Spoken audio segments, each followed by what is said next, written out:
Good morning and magandang umaga. Okay, so today we open not just a store, but we open doors to dreams. The IKEA Plan and Order Point for us is actually a dream come true for who's working in IKEA Philippines.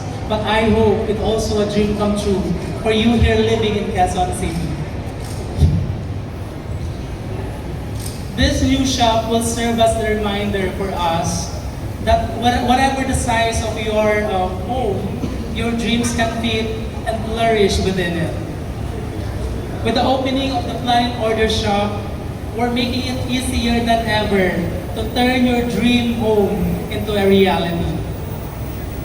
From smart kitchen, wardrobes, cabinet solutions, and even the stylish accessories and everyday living, everything we need is now within reach.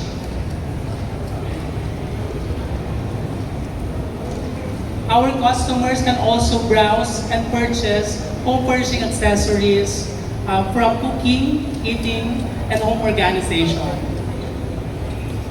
But if customers can ask more, so they can actually purchase the 8,500 articles in the entire IKEA range in IKEA Plan and Order Point. They can also collect their online and in-store order here in the shop. And actually, this is the first time in IKEA Plan and Order Point to have a cashless transaction. To me, or to IKEA, this isn't just a store. It's actually a celebration of possibilities. Isang pangarap na naman ang natupad for us.